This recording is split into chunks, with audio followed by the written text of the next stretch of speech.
Okay, it's 6:02 now, time to start. Just a little housekeeping, there's water and candy and a bathroom over down that long hallway. My name is Marita Callaway. I am the supervisor for District 3, which is Ironstone Wineries in District 3. And my colleague is Amanda Fallendorf. She is the supervisor for District 4. Our districts abut each other. And we really welcome you to this. We know you came because I saw the sign that said Wine Club Party.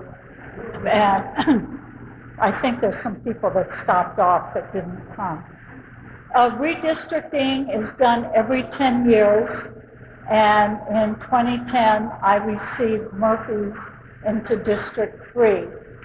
And so we're not sure what's going to happen with certain areas that impact Supervisor Fallendorf's and my area. But we are looking to the public to give us input. I also brought, if you need one, if you want to re-register to vote. If you change districts, you don't have to do that. But if you need to, for any other reason, I have some. What? Do they have to? If they change districts? No, okay. I'd like to introduce Rebecca Turner, who's, she wears a lot of hats. She's the elected clerk recorder, registrar of voters, and the election officer. Sarah and Susan represent Community TV. They're filming this. And Robin Glanville over there is the deputy to Rebecca. And for just transparency's sake, Rebecca lives in District 4, but she will not be impacted by this. So she is definitely a neutral party. So I'm going to turn the meeting over to Rebecca to explain how redistricting works. And if you have questions or comments, Amanda and I and the rest of the board are truly interested in any concerns you might have. Thank you, Rebecca. And then for those of you that are on Zoom, make sure to utilize the chat. And Robin will be keeping an eye on that for any of your questions. Thank you for that, Amanda. So welcome, everybody. As Marita introduced me, my name is Rebecca Turner. I'm the Registrar of Voters for the county. I'm going to be going through a slideshow. I'm primarily bringing this to your attention as to what your rights are as citizens when we go through this redistricting process. And bear with me as I read through some of the slides, and then we'll get to the end. And if you have any questions or comments, we'll go over them at that time. So if you have questions throughout, feel free to ask as well.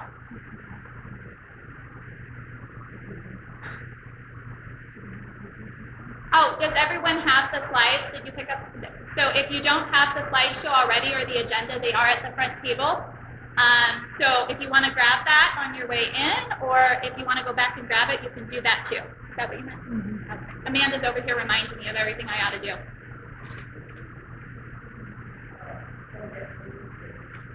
So here's where our supervisorial districts currently lie. You'll see the purple at the bottom is District 4, and then the green going up the hill is District 3. If there's any change between any changes, it most likely is going to be between District 3 and 4. District 2 also aligns District 3. However, that's pretty well set by the school district lines and the ridge line through there. So there's highly unlikely any changes will occur between District 2 and 3. And then District 4 also aligns with District 5, but as you see, District 5 is also over in population, so it's highly unlikely that there'll be a lot of movement on that line either. It doesn't mean it's impossible. If you guys submit comments, it's still a possibility. However, redistricting is a numbers game, and we're just trying to even the numbers between the 5 districts. So an overview. Like Marita said, every 10 years, districts must be redrawn so that each supervisorial district is substantially equal in population. This is called redistricting. In Calaveras County, the Board of Supervisors are responsible for drawing the supervisorial districts. So what's going to happen is through this process, we're going to collect all the public's feedback, and then we're going to draw an initial draft map. We're going to post it for the public to view, and then we're going to come back and meet after that draft map is posted to discuss what changes we made. So right now, we just want to be proactive and talk to the community about what you can do if you have feedback on to how you think that the district lines can be drawn. And then after we collect all that, we're going to take your feedback and try the best we can to draw a first map. So map criteria, number one, we have to make sure the population between the 5 districts is equal. So that's our first priority. And then we need to make sure we're following the Voting Rights Act as far as not drawing maps that are discriminatory towards any parties or minorities, and equal protection so that we're not drawing lines that are favoring a certain political party or favoring a certain candidate to be elected. So our goal is to keep it as non-partial as possible while we even out the population between the districts. And since the last redistricting process, AB 1276 has passed, and now we have additional ranked priorities that we have to follow, which include making sure each district is geographically contiguous. So we can't draw islands and say, we're going to put the Angel City together and Valley Springs together because they're super populous and we just want to stick them to the side over here. So we can't draw islands and put them together. They have to be connected to be considered a district. We also need to take into consideration communities of interest. So I'm going to talk a little bit more about community interest in a little bit, but that's where you guys get involved in the process. The geographic integrity of cities and designated census places needs to be considered in this process. So the city of Angels is our only city. However, every town is considered a designated census location. And so we should be taking into consideration that integrity of that population, location, or that town. And so when these things don't conflict with any of the others, so there's a lot of priorities, these is in the ranked priorities, we also need to take consideration of geographical compactness. So, and then the board cannot discriminate against any candidate or political party in the process. Communities of interest. A community of interest is a population that shares common social or economic interests that should be included within a single supervisorial district. So for the purpose of effective and fair representation. So to make sure we're not taking away a certain community's representation by splitting it between 2 supervisorial districts, we want to collect as much community of interest information from you as possible to take that into consideration. So for example, the one that I keep bringing up, Vallecito, in the last redistricting process was split between 2 supervisorial districts. That would be a designated census place, and under this new guidance, technically we shouldn't split Vallecito. So if you submit it as a community of interest, we also want to know from you which district do you think it should lie in. Do you think it better associates with District 3, or do you think it better associates with District 4? Obviously, everyone has a difference of opinion on the subject, so we can't please everyone because it's got to go one way or the other. But ideally, it should be put back together as one whole census place and not be split in 2. So what is a community of interest? We just said it's a designated location that the census is looking at that the community does not want split into 2 different supervisorial districts. Well, it could be a variety of things. It could be you are a completely urban area, so you want to stay together. It could be you're all rural and you want to stay together for that reason because you have a complete community of rural residents. Housing patterns, cultural, religious, language characteristics, communication and transportation, redevelopment areas, school districts, congressional or state legislative districts, income levels, educational backgrounds, social interests, community centers, parks, dog parks, could all be an example of a community of interest. So it really is, if you went back to your community and you say, we all have brick houses and we love historical brick houses, we are a community of interest because that is what we all believe in. That could be an example of what could be submitted. It could be your subdivision. You all have similar ideas or goals for the future as a subdivision. So anything that you consider should not be broken into 2 supervisorial districts is what you would submit and say you wanted to be kept whole as a community of interest. So how can you do that? We do have a community mapper on our website. It's available now. We've had maps already submitted, so you can submit your community of interest on there. There is a YouTube tutorial available as well if you have trouble doing that, and we have the community mapper here tonight if you wanted somebody to walk you through the process of drawing your map. You also were given public comment cards, and if you don't want to spend the time drawing out a map, you think you could just write it down and tell us that information, you could write it and say subdivision such and such is a community because we all have this common interest and we think it should be in this district, or we are better represented by this district. Or if you don't care what district you're in, you could just say, I want this subdivision, this community of interest kept whole, and as long as it's kept whole, it doesn't matter to us which side that it goes to. So that's on our website, and there's a how-to video if you want to do it at home or if you need additional help on how to use it. The redistricting website is up right now.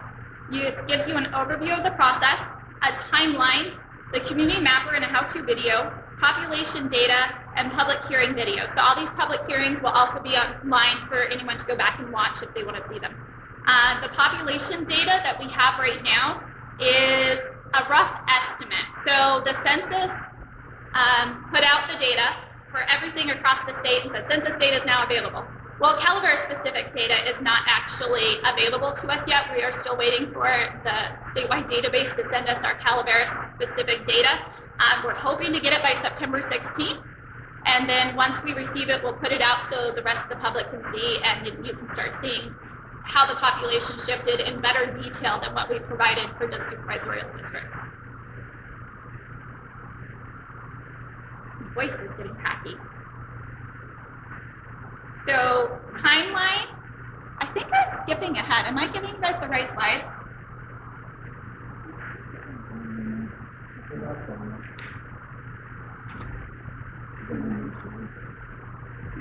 Now we're good. I had to adjust my screen. I'm sorry if I... So August 12th, the census data was released by the federal government. Then we started our supervisor town halls, which we're doing right now in September. We're hoping in early October, we're able to release the first draft map. And at that point in time, we'll also release public hearing dates for post-draft maps. So we'll have 2 additional public hearings after we release the initial draft maps. And so those dates are still to be determined because we're still waiting to find out when we'll get this data, and it's really hard to plan ahead, not knowing what we're working with yet. And then the thing that, for me as the registrar, is this is a really short timeline, and after the board's drawings are done, I have to take all of that, the new mapping, and then adjust precinct boundaries, your voting boundaries, to adjust with the new supervisorial district. So that in itself is going to take a little bit of time, and so December 16th is when signature in lieu of filing periods is going to open for the June primary election, and we're just working in a short time frame. The Board of Supervisors is going to need to adopt a map, and then Elections Department has to take that and turn it into something that can be provided to give you all ballots for the June election. And it has to be done prior to the petition in lieu filing period opening for candidates in the June election. I feel like I just fumbled through that, so if you guys have questions, feel free to ask them. What now? So what you can do right now is you can check the website and watch for updates to the timeline. You can submit a community of interest map. You can provide your email address and we will send you updates. So on that public comment card, if you don't have any specific public comments today, but you do want to be kept in on the loop on what we're doing, you can just supply your email address and then we'll send you updates as we know new information and we'll provide it to you. And of course, you could submit a public comment. So here is the contact information. We are requesting that if you have questions or comments specifically related to the redistricting, that you email the redistricting email address so we can keep them all in one location and that we're making sure we answer everything. You can also contact me or any of your supervisors, and they should be passing this on to me as well, and we'll get it one way or the other. But if it's specifically about redistricting, please note the redistricting address in your PowerPoint slides. So Calaveras County population. This map might be difficult for you to see, but the pink again is District 4, and the blue is District 3. I'm going to go on to the next slide. The deviation allowable is 5%. So the deviation you see here in green, District 1 is only 4.5% out of deviation, 4.5% out of deviation. So technically, their lines wouldn't need to be adjusted. If every supervisorial district kept within that same, we wouldn't need to adjust. So the target we're trying to get to right now is 9,058 voters in each district. We are allowed to have a deviation of up to 8,600 voters in one and 9,510. So the way we got that number is we know for a fact that our population as of 2020 census date was 45,292. We divided that number by 5 and we came up with every supervisorial district now needs to have 9,058 voters, citizens. And there is an allowable deviation. So all in all, 18% looks pretty out of whack. But the funny thing is I thought for for easy to see purposes, I'm gonna put this in a pie chart. You put this number in a pie chart, all slices of the pie look exactly the same still. So it is, District 2 did lose the most population, so we do need to come out geographically and make that district larger to make up for it. But all in all, I don't think it's gonna be huge shifts, but we'll see. And part of that now is we're taking in community of interest information into account, and hopefully everybody will be happy when we're done. If not, take more candy with you. So I'm going to go to comments and questions.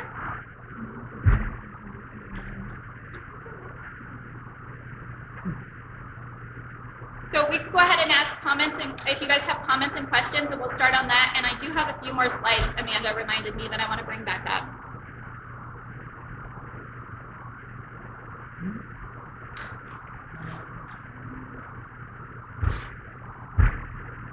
Are there any questions? Yes.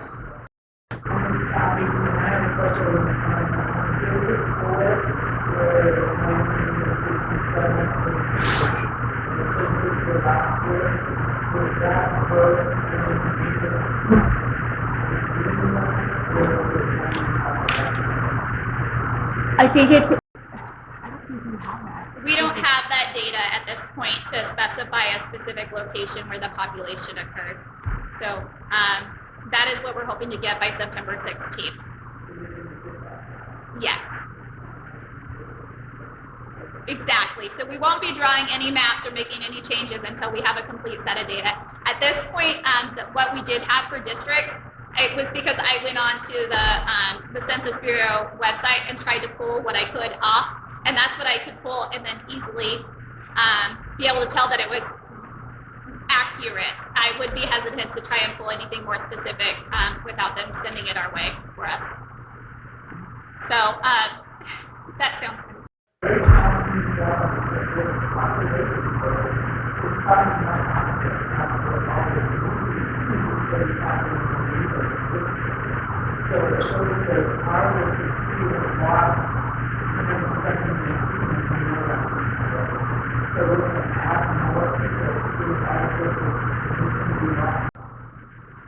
So by law, we have to follow the population given to us as of the census date 2020.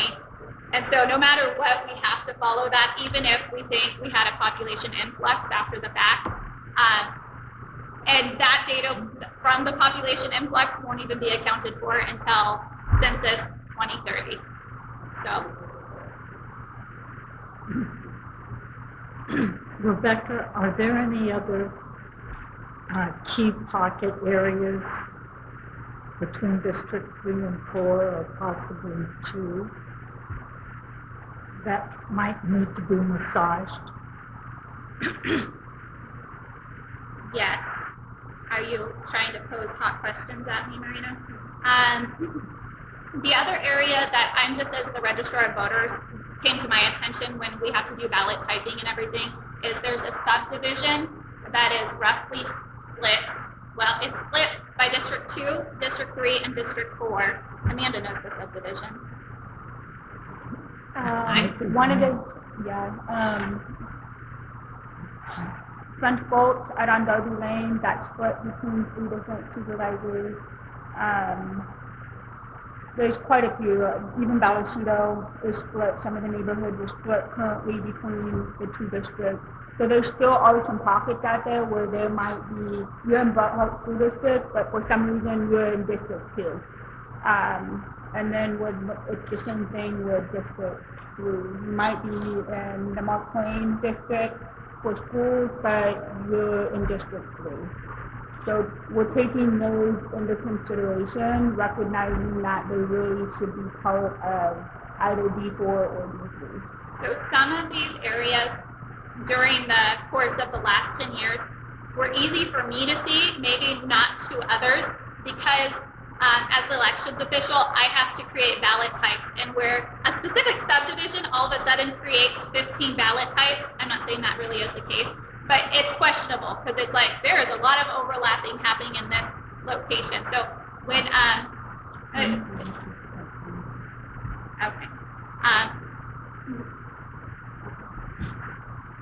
the Zoom can't hear the questions being asked, so I need to repeat them.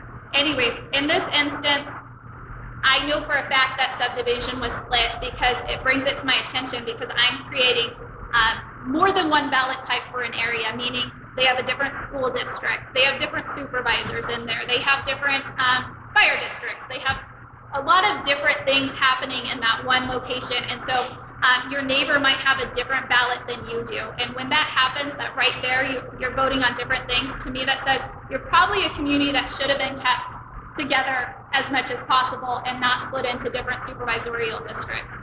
Does that make sense? I think I answered her simple question and made it not simple. Sorry. So there were certain areas in the county, and the split between District 3 and District 4 as the elections official was like one of the areas that was brought to my attention, like, hey, we need to do some cleanup in here. One of the things we did that was impossible the last time was the census blocks didn't follow the school district lines, and we're required to follow the census blocks because that was our population capture. If we cut a census block, we have no good way of saying which side of the block the population was on either side, and that's why they tell us you can't cut a census block, because it would be like we wouldn't be able to count the population once we did that, because that's what the capture, we don't know where those population dots are per se, we just know we were told that population in that block, that's what it was. So if you cut it, then our data is skewed. It's no longer whole, and it's no longer good data. So over the last 10 years, we saw that that was a major problem, that the census blocks didn't follow the school district lines. So we did submit to the Census Bureau and ask them to adjust those lines. It was kind of a fight because they're not our lines. The school district lines belong to the school district, but we couldn't get the school district to submit it for us for a number of reasons. They don't have the same technology that we do. They were basing theirs off of paper maps, and so we did get the census to update those lines. So now the census blocks will follow the school district lines, which will help in those areas like the subdivision off of Darby, French Gulch. There you go. And that was part of the reason it was split, is because we had to follow the census blocks, and even though the school district ended at what the ridge line would be, that's not what the census had. The census had that it ended shy of the ridge line, and it really should have ended at the ridge line, because people on the District 3 side of the ridge line are not going to school at Calaveras Unified. It doesn't even make sense, and that's the same reason it doesn't make sense for the line to end there for the supervisorial district. So with that, we also have statewide redistricting happening right now, and the same thing is happening with them. They have a community mapper, and you can draw your communities of interest. The difference is if you're drawing your communities of interest for a statewide, you're not submitting to them your subdivision. You're telling them what are their counties that you best identify with, so you don't end up with Sacramento as part of your assembly district. So it's another important thing why we're all focusing on, at least locally, we're so focusing on supervisorial districts. I have zero involvement on the statewide redistricting, but California is redrawing their lines, their Senate, Congressional, and Assembly, as well as their Board of Equalization. And if Calaveras doesn't get their input, it's likely we could be matched up in a district that we don't necessarily want to be part of. And so this came to my attention because the state has been trying to get to Calaveras County and say, hey, we want your, and so they contacted me and said, how do I get out and reach out to people? And it's like, well, I send press releases too.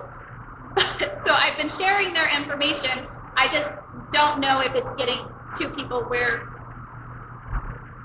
you guys want to hear it. So you're the interested parties, and I wanted to just go through with you the Senate. So the current, we're currently in the California's 8th Senate district, with ranges from, you can see we're on the northern border, and then there's Amador, and all the way down to Inyo County. It picks up parts of Fresno, parts of other large Madera, but it's primarily small rural areas. The Assembly District, the same thing.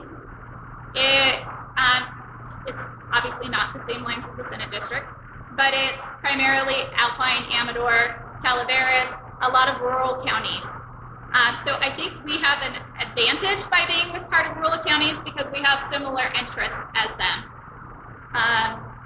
Anyways, the Congressional District, we're the star, by the way. It's not the state capital. The star there is Calaveras County because I thought Calaveras County was the most important thing in this discussion. The Senate, the Congressional District, your U.S. representative, again, picks up the rural counties and parts of more urban counties, however, typically the rural portions of those counties. And then the Board of Equalization has 3 large districts. So I don't have a lot to say about the statewide. I just wanted to bring it to your attention that it was occurring, and if you had input or wanted to submit a map, they also have a website where they're collecting data from all citizens throughout the state as well. And this slide is just an example of what a population block looks like. So if you can see it on there, the light blue is a population block. And so it's not like we're working with these neat, tidy little blocks. They're squirrely lines, and we can't break them, and we got to compact them together to make supervisorial districts. That is it from me. Do you guys have any comments or questions or anything I should elaborate upon as I rambled on up here? Do I need to give you more candy?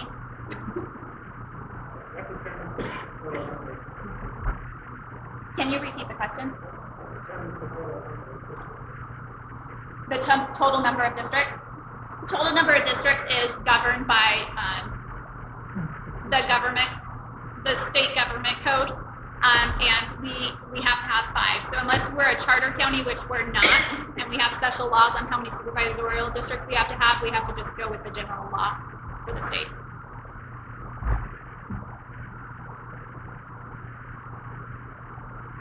A trivia question: every county in California has 5 supervisory districts, has 5 supervisors except one. Do you know which one that is? San Francisco. Mr. Mallard? Yes, and do you know why? Yes, thank you. That's good cocktail chit-chat. Can you explain, you did this at the last town hall, can you explain to the group the importance of, you might have large land mass, and those land masses might cover multiple districts, but that what you're counting is where the individual, the population actually is on that land mass. So one of the questions on the top there was, is X amount, 1,000 acres, I want my whole acreage in this district, but you're not counting the acreage, you're counting the individual. So a question that was posed at the last meeting was, how come my parcel, it's 10,000 acres, it gets split between two districts? And it's because we're not looking at the actual acreage for owners. We are looking at the population blocks, and the census is picking up where that population is within those properties, and then it's identifying it to a certain block. And so there is a big possibility, especially if you own 10,000 acres, that your parcel is going to be split by a supervisorial district. But your supervisorial district is going to be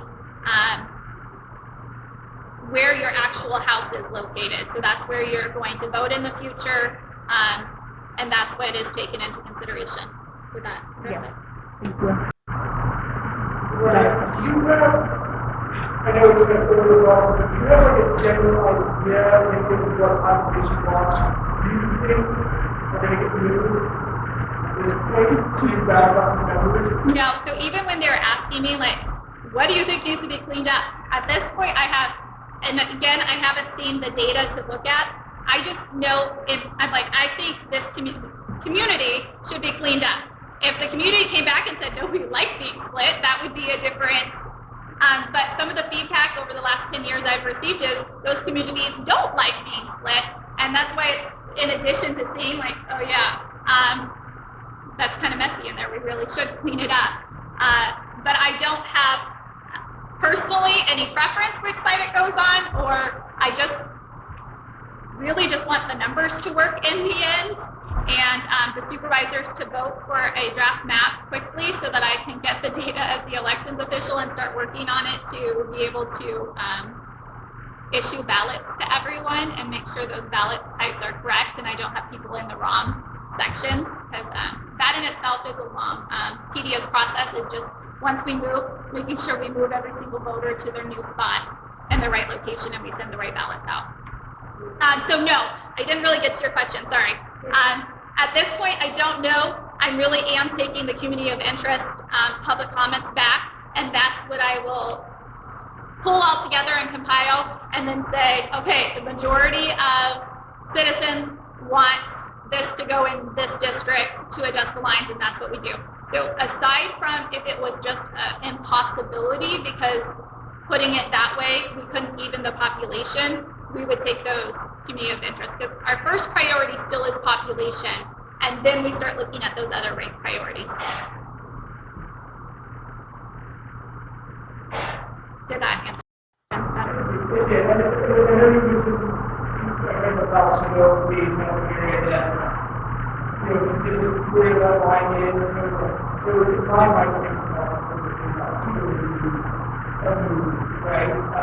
But maybe disagree with down in Altoona, then you know, there's two things you got down. But I think we have, as you do now, the response to using the physical population is if you make sense to do like this, take it out. Got it. So one of the things I would already look at without looking at before I see the community of interest is the school district boundaries. I feel like a lot of the community identifies with the school district boundaries. So that would be something in the back of my head before deciding, hey, we need to pick this up here first, because that seems like a big split between the county already. And so why would we mix that up? So that would be one thing, like I would automatically, hey, do that if I don't have comments from that area already what their preference was.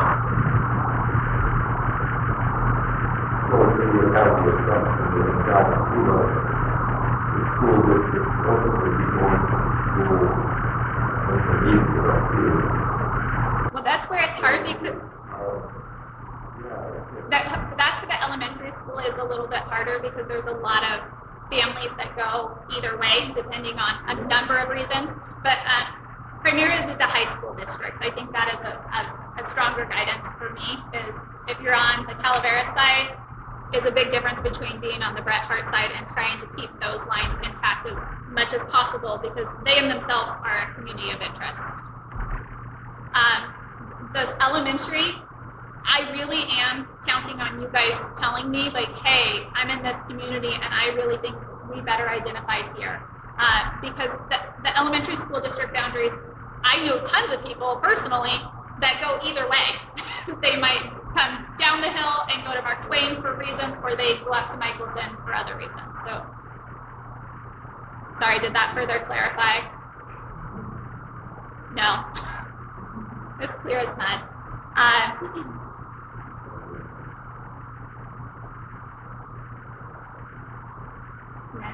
You guys got anything further?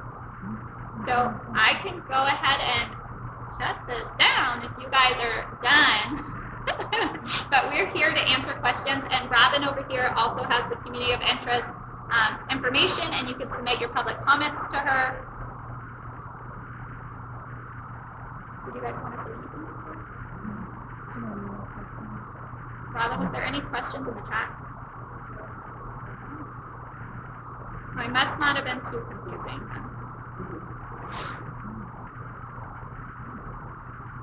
And then just remember, once those maps will come out, we'll have 2 more town halls. So the specific information that you're looking for and to help you maybe link some of these questions, until that's released, it's difficult to answer those. But right now, the more you give to Rebecca and her office, the more she can input that. So when those numbers do come out, it'll give you a better answer of where those lines are going to be at. And then you can participate in those next 2 once they're announced again as well.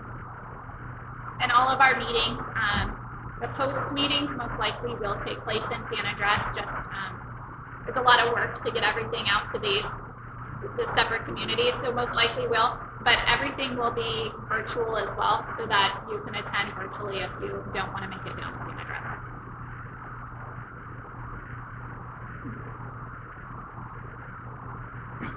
If there's no other questions, Robin, there's nothing on chat? Okay. I just want to say on behalf of Marita and I, thank you for coming out and participating. This is really helpful for us, especially supporting the elections office, to get your comments in as these lines are redrawn over the next couple of months. So thank you for taking the time to come out. We appreciate it. It's been our biggest group yet, so thank you all.